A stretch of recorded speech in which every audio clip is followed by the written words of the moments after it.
ഇന്ത്യയെ സംബന്ധിച്ചിടത്തോളം വളരെ പ്രധാനപ്പെട്ട ഒരു വർഷമാണ് 1998. 1998 നമ്മുടെ രാജ്യം ആണവ പരീക്ഷണം നടത്തുകയാണ്. അന്ന് അടൽ ബിഹാരി വാജ്പേയിയുടെ നേതൃത്വത്തിലാണ് പരീക്ഷണം നടന്നത്. ഈ ഒരു വർഷം ഇന്ത്യ ആണവ ശക്തി ആയതിനോടൊപ്പം തന്നെ വെസ്റ്റേൺ ലോകത്ത് ആരെ നമ്മൾ കൂടുതൽ വിശ്വസിക്കണം എന്ന ഇന്ത്യയുടെ ചോദ്യത്തിനുള്ള മറുപടി കൂടിയാണ് 1998 നമുക്ക് കിട്ടിയത്. അഥവാ റഷ്യയ്ക്കും ഇസ്രയേലിനും ഒപ്പം നമുക്ക് വിശ്വസിക്കാൻ കഴിയുന്ന ഒരു പങ്കാളിയെ 1998 നമുക്ക് ലഭിക്കുകയുണ്ടായി. നമ്മുടെ സ്വന്തം പരമാധികാര സുരക്ഷാ ആവശ്യങ്ങൾക്കായിട്ട് നമ്മൾ പൊഖ്രാൻ 2 ആണവ പരീക്ഷണം നടത്തിയ സമയത്ത് പാശ്ചാത്യ ലോകം നമ്മളോട് പ്രതികരിച്ചത് വളരെ കടുത്ത രീതിയിലായിരുന്നു. അമേരിക്കയുടെ നേതൃത്വത്തിൽ പ്രധാന ആഗോള ശക്തികൾ ഇന്ത്യക്കുമേൽ കടുത്ത സാമ്പത്തിക സാങ്കേതിക ഉപരോധങ്ങൾ ഏർപ്പെടുത്തുകയും ഇന്ത്യയെ ആഗോള തലത്തിൽ ഒറ്റപ്പെടുത്താൻ ശ്രമിക്കുകയും ചെയ്തു. എന്നാൽ പാശ്ചാത്യ ലോകത്ത് ഒരു രാജ്യം ഇതിനോട് തികച്ചും വ്യത്യസ്തമായ ഒരു പാതയാണ് തിരഞ്ഞെടുത്തത്. തങ്ങളുടെ സ്വന്തം തത്വചിന്തയായ സ്ട്രാറ്റജിക് ഓട്ടോണമി ഉയർത്തിപ്പിടിച്ചുകൊണ്ട് ഇന്ത്യക്കുമേൽ ഉപരോധം ഏർപ്പെടുത്താൻ തയ്യാറാകാതിരുന്ന ആ രാജ്യം ഇന്ന് ഇന്ത്യയുടെ ഏറ്റവും വിശ്വസ്ത പങ്കാളിയായിട്ട് മാറുന്ന കാഴ്ചയാണ് നമ്മൾ കാണുന്നത്. ഞാൻ പറഞ്ഞു വരുന്നത് ഫ്രാൻസിനെ കുറിച്ചാണ്.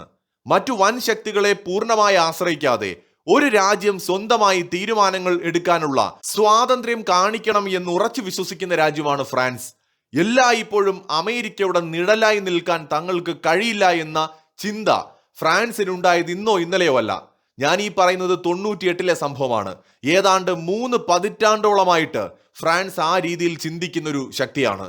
അതായത് ലോകത്തെ മറ്റു പല രാജ്യങ്ങളും ഇന്ത്യയുടെ മേൽ ഉപരോധം ഏർപ്പെടുത്തിയപ്പോഴും ഫ്രാൻസ് ഇന്ത്യയുടെ മേൽ ഉപരോധം ഏർപ്പെടുത്താൻ തയ്യാറായില്ല. എന്ന് മാത്രമല്ല, ആണവ പരീക്ഷണങ്ങൾക്ക് ഏതാനും മാസങ്ങൾക്ക് മുമ്പ് 1998 ജനുവരിയിൽ ഫ്രാൻസ് ഇന്ത്യയുമായിട്ട് ചരിത്രപരമായ ഒരു തന്ത്രപ്രധാന പങ്കാളിത്തത്തിൽ ഒപ്പുവെച്ചു. ഒരു പാശ്ചാത്യ രാജ്യം ഇന്ത്യയുമായി നടത്തുന്ന ആദ്യത്തെ തന്ത്രപ്രധാന പങ്കാളിത്തമായിരുന്നു ഇത്.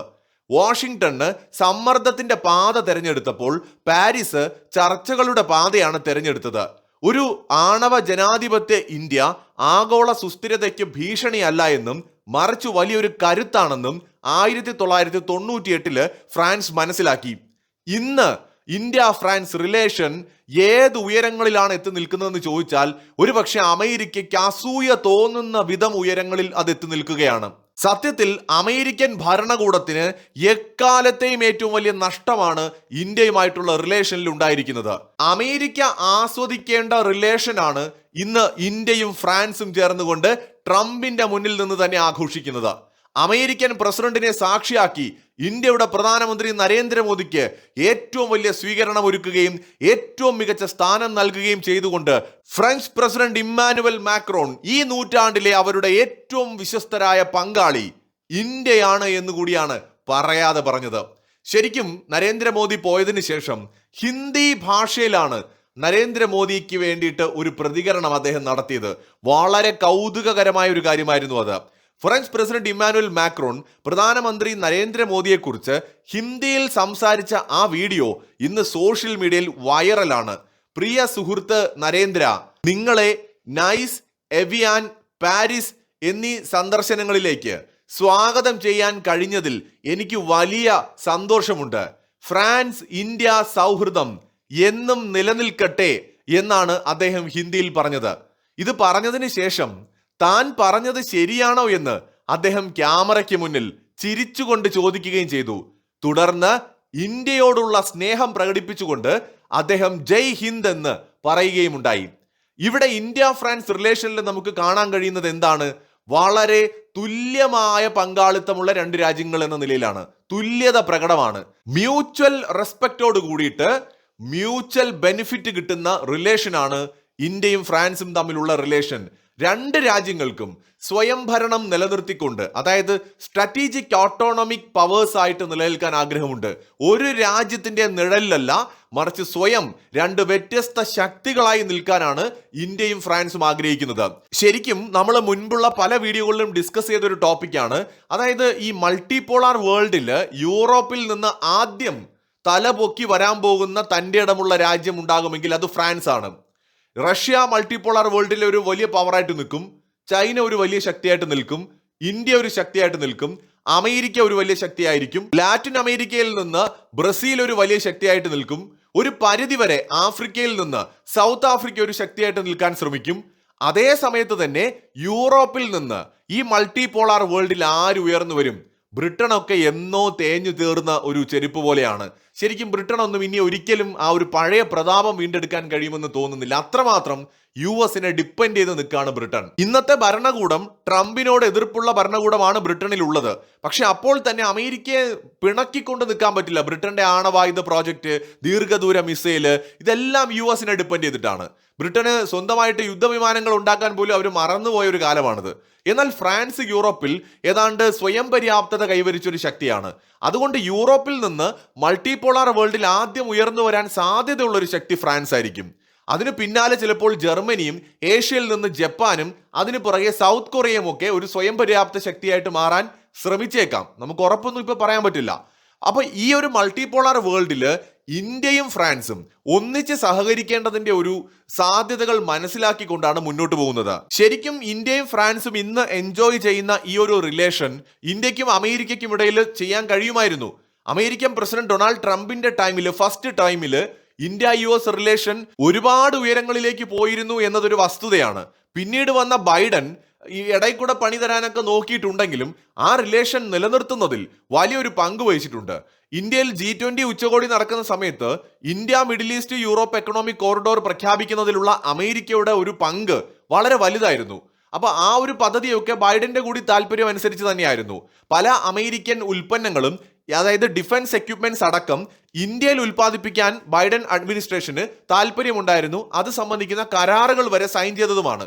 പക്ഷേ പിന്നീട് വന്ന ട്രംപ് ഇതെല്ലാം കുളമാക്കിയെന്ന് മാത്രമല്ല, ഈ നൂറ്റാണ്ടിൽ ഏറ്റവും ശക്തമായി ഉണ്ടാകേണ്ടിയിരുന്ന ബന്ധമായിരുന്ന ഇന്ത്യ അമേരിക്ക ബന്ധത്തിൽ വലിയ വിള്ളലുകൾ തന്നെയാണ് ട്രംപ് സൃഷ്ടിച്ചത്. ഇന്നലെ ട്രംപ് പറഞ്ഞല്ലോ, ഇന്ത്യക്ക് ഒരു ആവശ്യം വന്നാൽ ഞങ്ങൾ ഉണ്ടാവും, അല്ലെങ്കിൽ ഇന്ത്യ ഞങ്ങളുടെ സുഹൃത്താണ്, മോദി ഫ്രണ്ടാണ് എന്നൊക്കെ പറയുന്നുണ്ട്. ശരിയാണ്, ഇന്ത്യ അമേരിക്ക ബന്ധം പൂർണ്ണമായിട്ട് അങ്ങ് കെട്ടുപൊട്ടി പോകുമെന്നൊന്നും ഞാൻ പറയുന്നില്ല. ഇന്ത്യ US പരസ്പരം സഹകരിച്ചൊക്കെ മുന്നോട്ട് പോകും. പക്ഷേ ഇന്ത്യക്കും അമേരിക്കയ്ക്കും ഇടയിൽ ഉണ്ടാകേണ്ടിയിരുന്ന ഒരു റിലേഷൻ എന്ന് പറയുന്നത് ഇന്ന് ഇന്ത്യ ഫ്രാൻസ് റിലേഷൻ ഉണ്ടല്ലോ, അതുപോലെ ഒരു റിലേഷൻ ആയിരുന്നു. ആ ഓപ്പർച്യൂണിറ്റി മിസ്സാക്കിയത് അമേരിക്ക ഒരുപാട് വിഷമിക്കേണ്ടി വരും. ഫ്യൂച്ചറിൽ US ഏറ്റവും അധികം റിഗ്രറ്റ് ചെയ്യാൻ പോകുന്നത് ട്രംപ് അഡ്മിനിസ്ട്രേഷൻ ഇന്ത്യയോട് എടുത്ത സമീപനങ്ങളുടെ കാര്യത്തിലായിരിക്കും. തിരുത്താൻ പറ്റാത്ത തെറ്റാണ് അവർക്ക് സംഭവിച്ചത്. അതിനെ ഒന്നും ചെയ്യാനും പറ്റില്ല. ഇനിയിപ്പോ നരേന്ദ്രമോദിക്കും ട്രംപിനും വ്യക്തിപരമായി തോന്നുകയാണ് മോശമായ ബന്ധം മെച്ചപ്പെടുത്താമെന്ന് തോന്നിയാലും ഇന്ത്യയിലെ ജനങ്ങൾ ഇത് മറക്കാൻ പോകുന്നില്ല. നമ്മുടെ മനസ്സിൽ വീണ ഈ മുറിവ് ഉണങ്ങാൻ പോകുന്നില്ല. ആത്യന്തികമായിട്ട് ജനങ്ങൾ തമ്മിലുള്ള ബന്ധം തന്നെയാണ് രണ്ട് രാജ്യങ്ങൾക്കിടയിലുള്ള റിലേഷനിൽ വളരെ നിർണായകമെന്ന് പറയുന്നത്. പീപ്പിൾ ടു പീപ്പിൾ റിലേഷൻ ആണ് ഏറ്റവും ഇമ്പോർട്ടന്റ്. ഭരണാധികാരികൾ വരും പോകും. ഇന്ന് മോദി എങ്കിൽ നാളെ മറ്റൊരാൾ ഇന്ത്യ ഭരിക്കും, ഇന്ന് ട്രംപ് എങ്കിൽ നാളെ വേറൊരാൾ അമേരിക്ക ഭരിക്കും. പക്ഷെ ജനങ്ങൾക്കിടയിലുള്ള സ്നേഹം, വിശ്വാസം, ഇത് വളരെ പ്രധാനമാണ്. ഇതിൽ വിള്ളൽ വീണാൽ ഇത് വീണ്ടും റീബിൽഡ് ചെയ്തെടുക്കാൻ ഒരുപാട് കാലമെടുക്കും. ഇന്ത്യയും അമേരിക്കയും തമ്മിൽ ഉണ്ടാക്കിയ ഒരു റിലേഷൻ എന്ന് പറയുന്നത് നമ്മൾ കഴിഞ്ഞ ട്രംപിന്റെ ടേമിലും ബൈഡന്റെ ടേമിലും കണ്ട ഒരു സൗഹൃദം ഏതാണ്ട് 3 പതിറ്റാണ്ട് നീണ്ടു നിന്നൊരു എഫേർട്ടിന്റെ ഫലമാണ്. അതിനെയാണ് പെട്ടെന്ന് വന്ന് നിസാരമായിട്ട് ട്രംപ് ചില തീരുമാനങ്ങൾ കൊണ്ട് നശിപ്പിച്ചു കളഞ്ഞത്. അപ്പൊ ആ നിലയിലേക്ക് അതിനി ഒരിക്കലും തിരിച്ചു വരാൻ അത്ര എളുപ്പമല്ല. ഒരു പക്ഷേ അടുത്തൊരു 3-4 പതിറ്റാണ്ട് ചിലപ്പോൾ കാത്തിരിക്കേണ്ടി വരും ഇന്ത്യ US റിലേഷൻ വീണ്ടും വിശ്വാസത്തിൽ അധിഷ്ഠിതമായി ഉണ്ടായി വരാൻ. അപ്പൊ അതുകൊണ്ട് തന്നെ അമേരിക്കയ്ക്ക് വലിയ നഷ്ടം സംഭവിച്ചു. എന്നാൽ ഫ്രാൻസ് ആവട്ടെ ഇന്ത്യയുടെ പൊട്ടൻഷ്യൽ മനസ്സിലാക്കിക്കൊണ്ട് വളരെ തന്ത്രപരമായി ഇന്ത്യയുമായിട്ടുള്ള ഒരു റിലേഷൻ ബിൽഡ് ചെയ്തു എന്ന് തന്നെ കാണാം. ഇന്ന് റഷ്യയെ പോലെ ഇന്ത്യയുടെ ഏറ്റവും വിശ്വസ്ത പങ്കാളിയാണ് ഫ്രാൻസ് എന്നത് നമുക്ക് ഉറപ്പിച്ചു പറയാൻ പറ്റും. അതായത് ഇന്ത്യ ഫ്രാൻസ് ബന്ധമെന്ന് പറയുന്നത് ഇന്ന് റഷ്യയോളം വളർന്നു കഴിഞ്ഞു, അതിലൊരു തർക്കവുമില്ല. ഒരു ഘട്ടത്തിൽ റഷ്യയേക്കാൾ മുകളിൽ ആ ബന്ധം പോകാൻ പോലും ഇന്ന് സാധ്യതയുണ്ട്. പ്രതിരോധ വ്യവസായം തന്നെ എടുക്കാം. ആകാശത്ത് കരുത്ത് തെളിയിക്കുന്ന റഫാൽ വിമാനങ്ങൾ ഇന്ത്യയും ഫ്രാൻസും സംയുക്തമായിട്ട് നിർമ്മിക്കുകയാണ്. അതുപോലെ തന്നെ ഇന്ത്യയും ഫ്രാൻസും സംയുക്തമായി നിർമ്മിക്കുന്ന P-75 സ്കോർപിയൻ അന്തർവാഹിനികൾ. പ്രതിരോധ ബന്ധം കേവലം വാങ്ങൽ വിൽക്കലിൽ നിന്ന് പരസ്പരം ഒന്നിച്ചു ചേർന്ന് നിർമ്മിക്കുക എന്ന ഘട്ടത്തിലേക്ക് എത്തിയിരിക്കുകയാണ്. വിൽപ്പനക്കാരനും വാങ്ങലുകാരനും അല്ല, ഇന്ന് സംയുക്തമായി നിർമ്മിക്കുകയാണ്. ഇന്ത്യക്കും ഫ്രാൻസിനും ഒരുപോലെ ഗുണം ചെയ്യുന്ന രീതിയിൽ ഇന്ത്യയുടെ ISROയും ഫ്രാൻസിന്റെ CNESഉം 1960-കൾ മുതൽ ഒരുമിച്ച് പ്രവർത്തിക്കുന്നുണ്ട്. ഇപ്പോൾ തൃഷ്ണ പോലുള്ള അത്യാധുനിക കാലാവസ്ഥാ സാറ്റലൈറ്റുകൾ ഇവർ സംയുക്തമായിട്ടാണ് വിക്ഷേപിക്കുന്നത്. ഇൻഡോ പസഫിക് മേഖലയിലെ സമാധാനത്തിനായിട്ടുള്ള ഇരു രാജ്യങ്ങളുടെയും കാഴ്ചപ്പാട് ഇന്ത്യൻ മഹാസമുദ്രത്തിലെ സുരക്ഷയുടെ പ്രധാന നങ്കൂരമായിട്ട് ഇവരെ മാറ്റിയിരിക്കുകയാണ്. ആർട്ടിഫിഷ്യൽ ഇന്റലിജൻസ്, സൂപ്പർ കമ്പ്യൂട്ടിംഗ് തുടങ്ങിയ അത്യാധുനിക മേഖലകളിലേക്ക് ഈ കൂട്ടുകെട്ട് വ്യാപിച്ചിരിക്കുകയാണ്. കാലാവസ്ഥാ വ്യതിയാനം ഉൾപ്പെടെയുള്ള കാര്യങ്ങളിലും ടെക്നോളജി രംഗത്തും എല്ലാ വിഷയങ്ങളിലും പരസ്പരം ഒന്നിച്ച് പ്രവർത്തിക്കുകയാണ് ഇന്ത്യയും ഫ്രാൻസും. തിരിഞ്ഞു നോക്കുമ്പോൾ 90കളുടെ അവസാനത്തിൽ അമേരിക്കയ്ക്ക് വലിയൊരു ഭൗമ രാഷ്ട്രീയ പിഴവ് സംഭവിച്ചു എന്ന് നമുക്ക് കാണാം. ഇന്ത്യയെ സംശയത്തോടെ വീക്ഷിക്കുകയും ഉപരോധങ്ങളിലൂടെ സമ്മർദ്ദത്തിലാക്കാൻ ശ്രമിക്കുകയും ചെയ്തതിലൂടെ വാഷിംഗ്ടണിന് ന്യൂഡൽഹിയിൽ ഉണ്ടായിരുന്ന വിശ്വാസ്യതയാണ് നഷ്ടമായത്. വർഷങ്ങൾക്ക് ശേഷം സിവിൽ ആണവ കരാറിലൂടെ അമേരിക്ക ഈ തെറ്റ് തിരുത്താൻ ശ്രമിച്ചുവെങ്കിലും അതിനോടകം വിലപ്പെട്ട ഒരുപാട് സമയം അവർക്കന്ന് നഷ്ടമായിരുന്നു. ഫ്രാൻസ് ഈ അവസരം വളരെ ബുദ്ധിപൂർവ്വമാണ് ഉപയോഗിച്ചത്. ഭൂമിയിലെ ഏറ്റവും ഉയർന്ന ജനസംഖ്യ, ശക്തമായ ജനാധിപത്യ വ്യവസ്ഥ, ആയിരക്കണക്കിന് വർഷം പഴക്കമുള്ള കണ്ടിന്യൂസ് ആയിട്ടുള്ള ഒരു നാഗരിക ചരിത്രം എന്നിവയെല്ലാമുള്ള ഇന്ത്യ ഭാവിയിലെ വൻ ശക്തിയാണ് എന്ന് മനസ്സിലാക്കാൻ പാരീസിന് നേരത്തെ തന്നെ കഴിഞ്ഞു. ഇന്ത്യയെ തുടക്കം മുതൽക്കേ ഒരു തുല്യ പങ്കാളിയായി പരിഗണിച്ചതിലൂടെ മാറിക്കൊണ്ടിരിക്കുന്ന ഈ ആഗോളക്രമത്തിൽ ഏറ്റവും വിശ്വസ്തനായ ഒരു സുഹൃത്തിനെ നേടാൻ ഫ്രാൻസിന് കഴിഞ്ഞു. ഇന്ത്യ ഫ്രാൻസ് റിലേഷൻ എന്നെന്നും നിലനിൽക്കാൻ സാധ്യതയുള്ള ഒരു സൗഹൃദമാണ് എന്നതിൽ ഒരു തർക്കവുമില്ല. നമ്മൾ മനസ്സിലാക്കേണ്ടത്, ഇന്ത്യ ഇത്രയൊന്നും ശക്തമല്ലാതിരുന്ന 90കളിലും 2000ന്റെ ആദ്യകാലങ്ങളിലുമൊക്കെ അന്ന് ഫ്രാൻസ് ഇന്ത്യക്ക് നിരുപാധിക പിന്തുണ തന്നിട്ടുണ്ട് എന്നതാണ്. ആണവ പരീക്ഷണത്തിന്റെ കാര്യം ഉൾപ്പെടെ നമ്മൾ എടുത്താൽ അന്നൊന്നും ഇന്ത്യ ഇന്നത്തെ അത്ര പവർഫുൾ ഒന്നുമല്ല. അപ്പൊ ആ കാലത്ത് ഇന്ത്യ ഒന്നുമല്ലാതിരുന്ന കാലത്തും നമ്മളെ പിന്തുണച്ച ഒരു രാജ്യം ഇന്ന് ഇന്ത്യ അതിവേഗത്തിൽ ശക്തമായ ഒരു രാജ്യമായി മാറുമ്പോഴും നമ്മുടെ കൂടെ ഉണ്ട്. അതിന്റെ അർത്ഥം നമുക്ക് വിശ്വസിക്കാൻ കഴിയുന്ന ഒരു സുഹൃത്താണ് എന്ന് ഇതിനോടകം ഫ്രാൻസ് അവരെ തെളിയിച്ചു കഴിഞ്ഞു. സോ ഇനിയുള്ള കാലത്ത് ഈ നൂറ്റാണ്ടിൽ ഇന്ത്യ റഷ്യ റിലേഷൻ സ്ട്രോങ് ആയതുപോലെയോ അതിനേക്കാൾ ശക്തമായ രീതിയിലോ ഇന്ത്യ ഫ്രാൻസ് റിലേഷനും ഫ്രാൻസിലൂടെ ഇന്ത്യ യൂറോപ്പ് ബന്ധവും വളരെ ശക്തമായി മുന്നോട്ട് പോകാനുള്ള വലിയ സാധ്യതകളാണ് നമ്മുടെ മുമ്പിൽ കാണുന്നത്. അമേരിക്ക ഒരിക്കൽ കൂടി 2050 ആകുമ്പോൾ പശ്ചാത്തപിക്കും 2025-ലും 6-ലുമായിട്ട് ട്രംപ് ചെയ്ത ഈ പ്രവർത്തികളെ ഓർത്ത്. അമേരിക്കയുടെ ചരിത്രത്തിൽ, അമേരിക്കൻ പ്രസിഡന്റുമാരുടെ ചരിത്രത്തിൽ ഏറ്റവും വലിയ വിഡ്ഢിത്തം കാണിച്ച ആളായിട്ട് ഭാവിയിൽ ട്രംപിനെ അടയാളപ്പെടുത്തും.